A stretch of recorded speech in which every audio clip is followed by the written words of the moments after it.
Part 2 of Jordan Malowski. I'm Ainsley. This is More Cowbell Please podcast.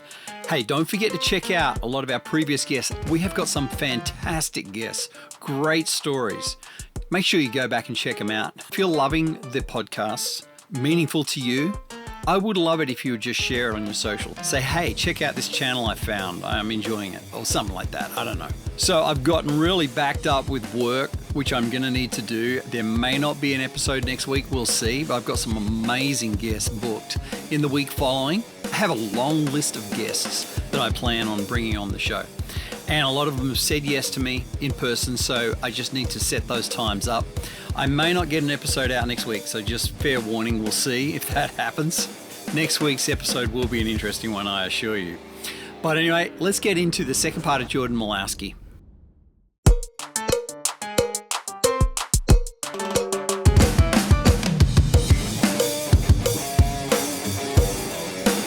You say you play those demos straight up. I've sat in the studio with you. What you're making in the writing session is so good. You're presenting the song.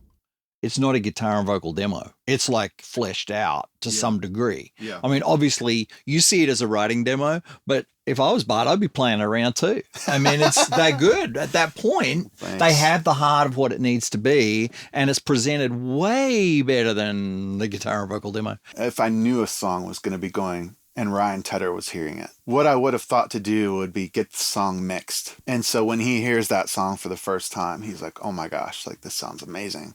That kind of blew my mind. You know, it wasn't fully mixed. It wasn't fully fleshed out. Doesn't matter. It's why I always get the demo, because there's some heart in that that's only captured at that moment. People are usually referring back to it or chasing whatever that feeling was. Yes. Later. And if you don't have it, you don't know what you're chasing. Yeah. So you make a vibe at that point that is going to be as close to the heart of it. I think the way you do it, most of the time you get somewhere where it's supposed to be pretty quick. You say you spend a month on a song. I bet you know, now you don't, because you know how to get there much quicker. Yes. That's what time will do. You kind of know things that work. If it's just a formula that I keep repeating, I need to stop that. That's just plugging and playing. To me, every song is a discovery, a challenge for me to do something new, a challenge for me to push myself further. If you do get a piano and vocal, or just a vocal, and you're thinking, what am I going to do with this? And this is for any producer out there right now. Go to hit.ai, I think it's called. Drop your demo on there. It doesn't even have to be played to a click. No way. And say, give me a pop production. No way. Give me a country production. Give me and dude, it's mind-blowing stuff. Now, you're not going to release the song done that way. You could, to be honest. But you might be like, oh, dude, this thing works country is killer, and I'm going to use some of those ideas. So I'm telling you, it's absolutely scary stuff. Yeah, and I'm just seeing now some of the sites that are actually, you just describe the song you want, the heart, maybe some lyric bits and pieces, and it will write and produce the entire song for you. That's so crazy. That's crazy. If you're not really interested in this AI bit, fast forward about 7 minutes and you'll get to the back half of Jordan's story, where we get into Toby Mac and some of the other great things that he's been involved with. Okay, I'm going to interrupt here for a minute because I want to give you a demo of what I'm talking about with Jordan. All right, we're in Hitcraft AI here. This is an application that allows you to put up a basic demo that's just a piano and a vocal or some kind of harmonic instrument like a pad or something. In this particular case, I have put a basic kick and snare and a pad in to give it the harmonic and timing structure. So it has analyzed it correctly as 116 BPM, 4/4 time signature, and the chord progression is quite interesting. So we are going to start out with rock, of course. Let's try classic rock. Okay, let's see what we get here. Option 1.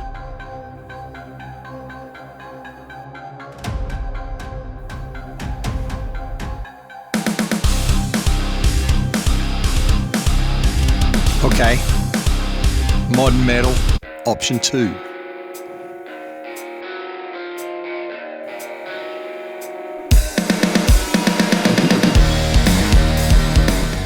Okay, I'm going to pick the second one. I've used the first one a couple of times and it cuts out. So here we go. I've selected the option 2. It's going to go ahead and it says producing. It takes 4 or 5 minutes, but we're going to do the magic. And here we are. It's done. This is The Rock, production by AI. It's a wild, wild celebration. Yeah, the magic in the air never stops. We don't need no reservation, 'cause you know we're going over the top. Yeah. Everybody on the dance floor, everybody on the dance floor. Everybody take your best friend, make a move until the night ends. It's a party, we're just getting started. Everything is alright, these are the good, good times. It's a feeling, dancing on the ceiling. Let it lift the spirit, these are the good, good. You know what? That's not too bad.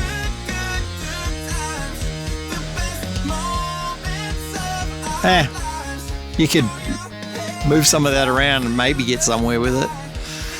Okay, so that's rock. Let's try modern country.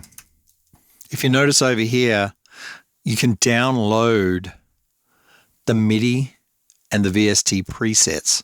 So you can actually incorporate those into your production, change tempos, do whatever you want to do. But that's kind of a good little tool if you're struggling for ideas. Okay, this is modern country. It's a wild, wild celebration. Yeah, the magic in the air never stops. We don't need no reservation, 'cause you know we're going over the top. Yeah. Everybody on the dance floor, everybody on the dance floor. Everybody take your best friend, make a move until the night ends. It's a party, we're just getting started. Everything is alright, these are the good, good times. It's a feeling, dancing on the ceiling. Let it lift your spirit, these are the good, good times. These are the good, good, good, good times. Hey, The best moments worked out that the chorus was the chorus. of our lives. Throw your hands up to the sky. These are the good times. Okay, These are I'll the give it a good pass on that times. one. All right, let's try Toto Rosanna. It's a wild, wild celebration. Yeah, the magic in the air never stops. Not awful. We don't need no reservation, 'cause you know we're going over the top.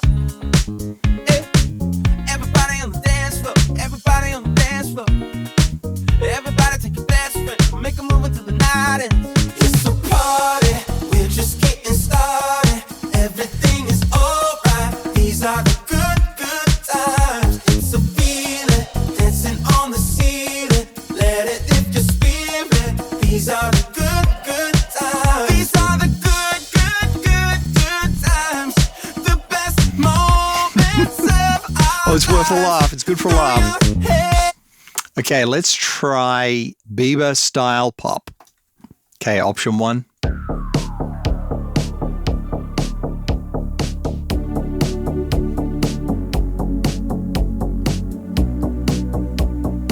Option 2.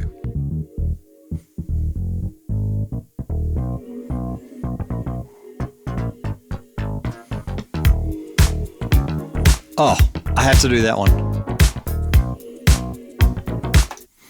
This is the Bieber one. Over the top. Yeah. Everybody on the dance floor, everybody on the dance floor. Everybody take your best friend, make a move until the night ends. It's a party, we're just getting started. Everything is alright. Bit These bland. are the good, good times. It's a feeling. dancing Yeah, on the okay, ceiling. it's enough of that. Yeah, we'll see if it comes up with the chorus. These are the good, good, good. Nothing. All right, let's do Billie Eilish. Option 1.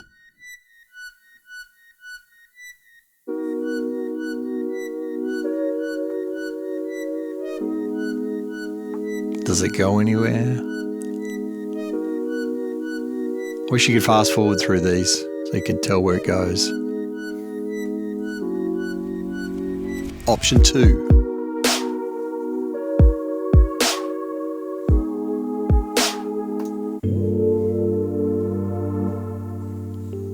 I'm just going to use the first one. All right, Billie Eilish, here we go. It's a wild, wild celebration. magic in the air never stops. We don't need no reservation, 'cause you know we're going over the top.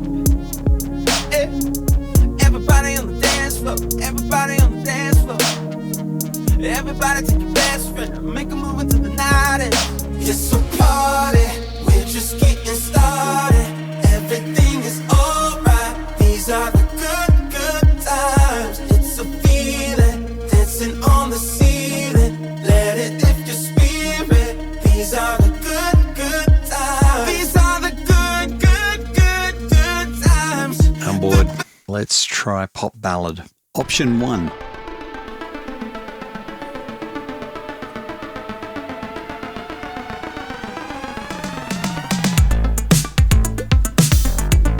That ain't a ballad. Option 2.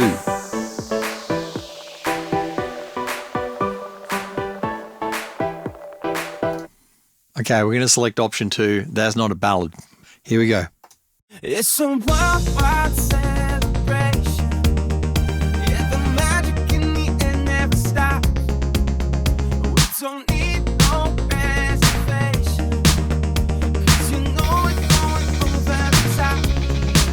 Yeah. Everybody on the dance floor, everybody on the dance floor. Everybody take the best friend, make a move into the night. It's a party, we're just getting started. Everything is alright. These are the good, good times. It's a feeling, dancing on the ceiling. Let it lift your spirit. These are the good, good times. These are the good, good, good, good times. Okay, it's not ramping up. Okay, one more. Let's do Kirk Franklin gospel style. The most winningest of all Grammy winners in Christian gospel. He's won 20, at least. Option 1. That is not gospel.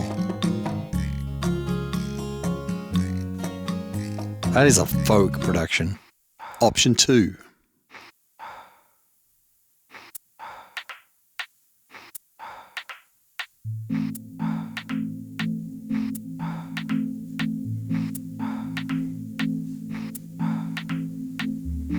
That's not going to make sense. We'll try that one. It's kind of a folky one. All right, here we go. This not gospel country thing. It's a worldwide celebration. Or folk, Yeah, the maybe? magic in the air never stops. We don't need no reservation. It's got the gourd in there. know we're going over the top. Yeah. Everybody on the dance floor, everybody on the dance floor. Everybody take your best Okay, friend, come on, make give me a move chorus. tonight. It's a party, we're just getting started. Everything is alright. These are the good, good times. It's a feeling, dancing Okay, on the ceiling. you get the picture. Let it lift your spirit. These are the All right, that's where we're headed. It's a long way off from finishing productions, but you could get started, get a few pieces together to write your sketch, do your demo. I'd have fun with downloading those MIDI files and messing with them. Anyway, that's it. Back to Jordan. That's my look. The emoji. The emoji. Yeah, it's like, oh no. And so some of this music's getting out. I mean, the court cases are out there now, you know, where they're suing, like, because who gets the royalties on that? The person who entered the prompts, the AI company, well, nobody. The courts are ruling nobody gets it. Wow. Yeah. Interesting. That's been the initial ruling. So keep being real. You know what's crazy is I'm the worst with computers. I'm the literal worst. Like, people talk to me and they'll be like, oh man, you have a M1 turbocharged, like all these words and gigabytes and mega. I don't know any of that stuff. I literally know how to work Pro Tools. When I start out in music, I'm so bad with computers that I promised myself to learn Pro Tools and the programs in Pro Tools. Well, and you've that's done great. all I can do. That's literally, that's I all have you no need idea to about do. anything else. I think anybody who is a creative has that feeling. Because if you're too nerdy, you're probably not that creative. You know, like it's the left brain. Right? I mean, some people are the genius of everything. Well, I know producers that this song's in Cubase and this song's in Logic and this one's in Pro, and it's mind blowing to me. One of those is their native language. and the other ones are second languages. You know, Logic does things that in a way that's very speedy for creatives. Pro Tools does things in a way that's very precise and, you know, tight and is more engineering, which works for me. I mean, not that I'm not a creative, I am, but as an editor and a mixer, we need precision. That's a rabbit hole. I normally don't do that. We do stories on this channel. So you do this Mercy Me record. You've done a couple of after songs. Was there things along the way? I think all along the way I've been working for other people. And you've done some indies. You've done, I know, because I've mixed some of them for you, and you've had a few label things that perhaps didn't fire necessarily, as everybody does. Yeah. During that time, I was still touring too. So it wasn't like I was fully devoted to writing and production. You know, I'm in Germany for a couple of days and then coming back for a couple of days, getting back into production and heading back out. You know, so it's a bunch of like stop and go kind of. I knew at some point though, I'm just transitioning to, I love to write and I love to produce songs and I love having nothing at the beginning of the day and then having a song at the end of the day and then building that song out. I knew also when the joy of touring kind of left me, the excitement of it left. I always promised myself it was time to say goodbye to that. So that's what I did. Right before the pandemic, I went to the Afters guys. I was actually in Denmark at the time. And we had an off day and we were just hanging out. And I told the guys, and the guitar player burst out in tears. It was like everybody, it was kind of emotional moment. I had their full support. They were like, we get it, man. We knew this day would come for you, you know, and best friends with those guys to this day. So yeah, are you still working with them? They're not making as much records anymore, I don't think. They're traveling a lot with the Billy Graham organization. They're always constantly in a different country. Last time they were here, we get together and hang out. We grill together every time they're in town, at least. So you ended well. You're best buds with them. Yeah, it's great. Couldn't have been better. That decision to get off the road and just dive into production, writing full time. It was a conscious effort to start saying, okay, what do I want to do? What do I want to be known as in this industry? What do I want to be known as a writer and a producer? And I want my love for pop to come out in what I do. And I want my attention to detail to come out. And I just clearly marked out my vision. You know, started working with Mercy Me. I did 2 records for them. Had, Say I Won't Go to Radio. Had To Not Worship You go to radio. Then from that, I signed a publishing deal with Chris Tomlin, Jason Ingram, to their publishing company called Tim. I had Stacy Wilbur start working my stuff and felt like she was the right next step for me. What I loved about Stacy too is she was sending me texts at 8 at night, because that's the way I think about music too. I'm always thinking about what I need to do. It showed me that it's just not a 9-to-5 job for her. It was more than that. I remember getting this right. My friend Benji and Stacy had kind of collaborated on this thing. And I started writing with this guy, Benji Cowart. He's an amazing writer. We just instantly clicked. We really just started collaborating a lot because he was also at Tim as well. He said, hey man, I'm going to be working with this girl, Terrian. She's a newer artist, so Toby Mac is also going to be coming into the right. I told Toby that you're the guy. You're the guy to do this. And I was like, all right, no pressure there. So the next thing I know, Terrian and Toby and Benji are all coming over to my house. The first day we got together, we wrote a song called Big God. The second day we wrote together, we got another song called Hope Road, both which went on Terrian's record. Big God ended up being the radio single for her that did really well. It's really interesting, the process of that song. Us writing it going to radio. I think it went to number 19 on the radio charts, but the song is at 43 million streams. So I'm like, how does that all happen? It was an interesting thing that I didn't really understand. That was the first time that ever happened. I went to a show of hers the other day. She played that song and the whole arena knew that song. And was singing along to Big God. And it was just such a cool moment. That was how I started working with Toby Mac. So Toby comes over. He signed my first band when I was 19. And we had lost touch throughout the years. We stayed in touch a little bit, but it was mostly just, hey, how you doing stuff. But next thing I know, he's coming over and he pulled me aside and he's like, dude, I'm about to start working on a new record. I loved working with you and I want to do more with you. I was like, all right. And you're like, no, let's go. Yeah, no. I was like, no, dude. No. What are you thinking? I don't do successful people. Yeah. Oh, wow. Okay, so that's great. We collaborated really well on that song. So Toby starts becoming kind of regular at our house. We start writing for his record. I think the first song that we wrote was a song called Nothing Sweeter, which ended up being his first single. Yeah, I think we ended up doing 5 other songs together on that record, his most recent record. And This is the one that just dropped like in the last few months. yeah, Heaven on My Mind. Just had a collab drop with Forrest Frank and him. Working with Toby, I feel like he and I really think a lot alike. He is probably the most driven person I've ever worked with, like in the way of he just doesn't stop. It's the same way my brain works with songs. And he and I will just come at it from every angle, overanalyze everything, and just really try to shape it up and perfect as much as we humanly can. That collaboration process somehow just works for us. Ended up coming up with his live show intro and everything. It's fun to work with a guy who's such a legend and has not lost his joy in doing what he does. DC Talk, for those the listeners who don't know, was a big band. I don't want to say early 90s maybe. Yeah. They hit the top of the business. Yeah.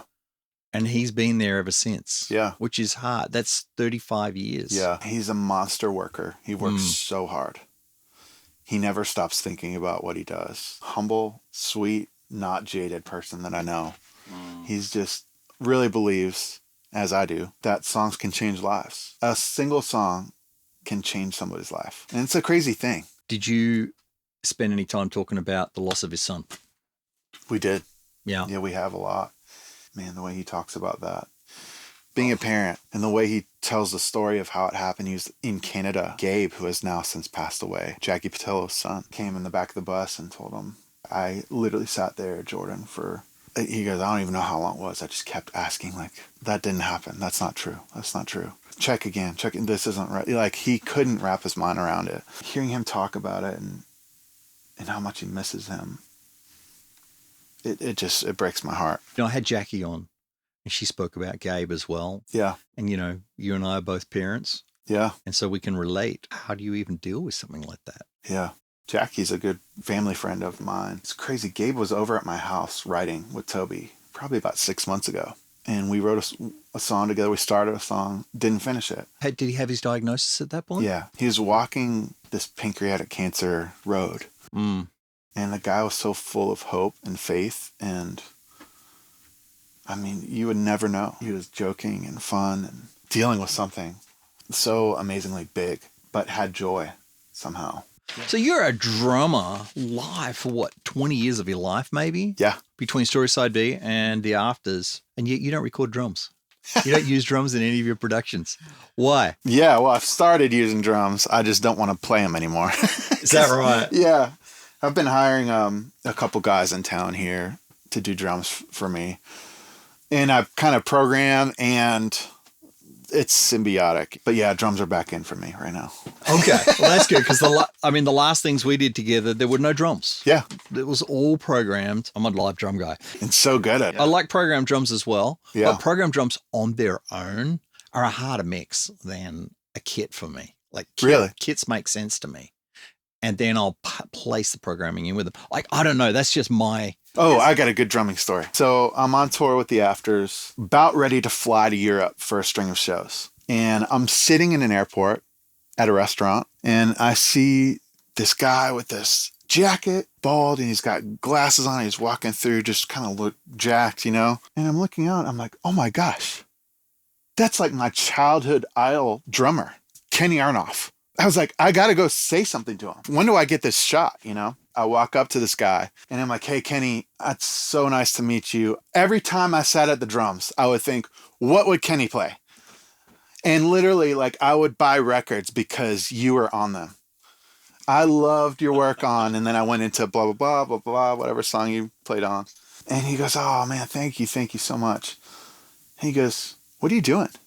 I was like, well, right now I'm sitting with my band, and we're about to hop on a plane to Europe for some shows, but do you want to come hang with us? He's like, yeah. See, I thought the funny part of your story was going to be, I'm not Kenny. But anyway, it literally was Kenny. It was Kenny Arrinov. Wow. He's a living legend. He comes over to the table and sits down with us for the next 2 hours. Tells us all these stories about Jack and Diane, about playing for presidents and playing for these artists and playing on this record. And he was the drummer. I didn't know this. He was the drummer on That Thing You Do. Remember that movie? Mm-hmm. He played the... Yeah. That was him playing on that. And I had no idea. That's like every producer or musician's favorite movie, but that was like my favorite movie. So that was a cool Tom moment Hanks. of seeing somebody that you love so much, and it went better than expected. So there's people listening, no doubt, that wish they could be involved in influential songs, in, be it writing, production, music business, whatever.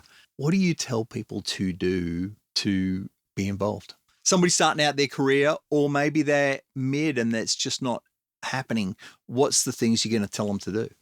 Yeah, I would say to somebody just starting out, learn how to record your own songs. I think it's the single greatest weapon that I have, is being able to be competent enough to play and assemble something and be able to present an idea.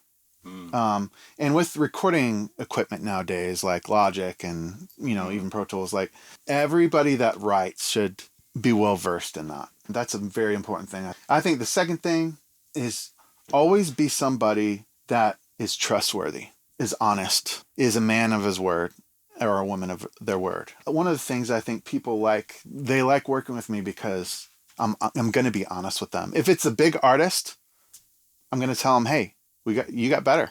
Let's go. Come on. It's not an ego thing. It's not any, It's a gut thing. It's a gut thing. You're trusting your gut to say, I don't think this is it. Yeah. Push harder. You got better in you. You have to be honest, but you have to present in a way that they know your heart. Well, you've said in one of your stories about you trusted your gut. There's a certain honesty with yourself. Yes. Like being able to analyze your feelings about this thing. Yes. And identify it correctly. Yes. That takes some maturity in having done it a bunch. Yes. And having to learn it in quick. You have to assess it really quick. I literally have trusted my gut throughout my whole career. It's every decision I make production wise is I'm searching for a feeling more so than sound. I don't know if that makes sense. Well, when you get to listening to the podcast and you listen to Danny Duncan, this is one of his big lessons. We're going to talk about music in terms of feelings. Yeah. Not the parts. Yes. You've got to make me feel hollow or whatever it is. Yes. Yeah. So you're right. You're right on that. Okay. Next question is, let's say you wake up and you find out you're going deaf, or something awful happens to you morally or whatever, and you can't do music business anymore. Yeah. What do you do? In my college days, my parents, my grandparents saying, what's your plan B? As parents do.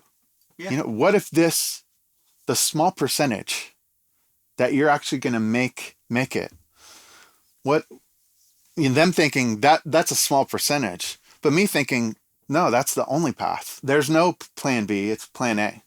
So that's what I would say to that is, for me and my journey, it has been the single focus to not deviate. I think deviation actually gives you a way out. You could always fall back. I think like there's no safety net. Yes. Like you have to pull this trick off. And I think going back to your last question, like what do people need to have? And it's vision for yourself, vision for your career. Write down your dreams. I guarantee you'll look back on that one day and say, wow, a lot of these things that I've written down have come true. At my age in life, just discovering journaling, and I'm like 6 months in. Yeah.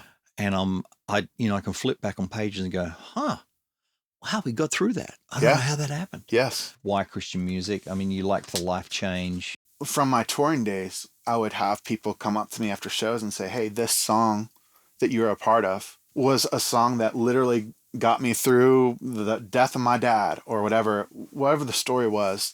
Giving people hope through these songs is priceless. It doesn't necessarily have to be a Christian song. With our project in Paradise, I've had people reach out and say, hey, I'm going through a cancer journey right now. Moments We Live For. I listen to it every day. I think music can minister. It doesn't have to have the Christian label on it for it to minister to you. Anything left to achieve?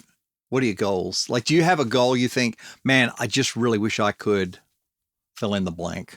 I want Michael Jackson to come back from the dead and do his next song. Here's what I want to see one day. I want to infiltrate into the mainstream music. I want to go to a show one day and look in an arena and have everybody singing along. But those words, I want them to be singing, but they are actually ministering to them. Right. That's my purpose. And knowing that those lyrics are going to be pushing them towards Jesus. in defining who my listener was for this channel, this is what I've realized is that at the bottom line, that dream of having that song that's influential is kind of the vision or dream that drives my listener, the person that I want to inspire with this podcast. Yeah. You know, That's awesome. He or she is the listener, because that was me 20 years ago, 30 years ago. It's still me. I love being involved and helping other people's dreams, come to fruition. Yeah. Getting them to hear their song on the radio, or when I go to For King and Country shows and they're singing these massive songs that have been big hits for them that I've had a part of. It's emotional, man. It is. There's such purpose to it. If you know anything about me, I'm a person that's all about the heart. I care deeply for everybody that's in my life. So music is the perfect expression. I was listening to a record this past weekend that I hadn't listened to in probably like 15 years. It was a record by Vertical Horizon. Transported back to being a senior in high school listening to Vertical Horizon. Music just pulls out this, I can cry just listening to a song.